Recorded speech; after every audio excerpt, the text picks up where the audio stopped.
Ndagushuhuje uyu munsi nifuje ko twasangira ijambo ryahindura ubuzima, tukareba mu magambo yavuzwe n'uwitwa Oprah Winfrey, akaba ari umwe mu byamamare byo muri Amerika bagiye bayobora ibiganiro bikomeye cyane ku mateleviziyo. Oprah Winfrey rero yavuze amagambo menshi cyane, muri yo ndakugezayo nagusomeye kuri www.indiantoday.in yahindura ubuzima bwawe bwa buri munsi. Mu byo yavuze rero harimo ko yaravuze ngo ujye wishimira icyo ufite, kubera yuko bizarangira ugize byinshi, ngo ariko niwita ku cyo udafite ntabwo biziyongera.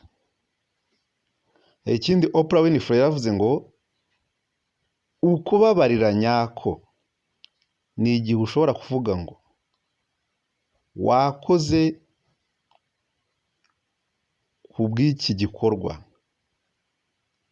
cy'uburambe unyeretse. Hanyuma ikindi Oprah Winfrey yaravuze ngo ibintu byose wabibona, ariko ntabwo ibintu byose wabibonera rimwe. Hanyuma arongera avuga ngo buri muntu akenera umuntu umutwara muri limuzine, ariko wowe uba ukeneye umuntu muzafatana bisi mu gihe ya limuzine yakoze impanuka.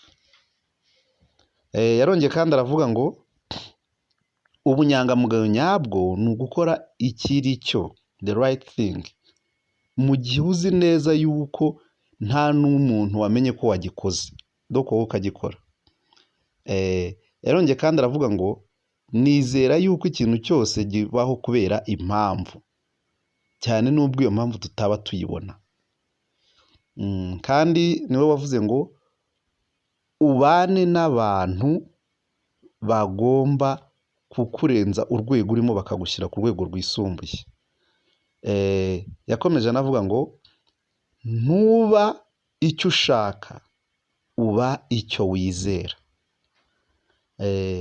Ijambo rya nyuma rero muri beautiful quotes za Oprah Winfrey naguhitiyemo, yaravuze ngo when you undervalue what you do, the world will undervalue who you are.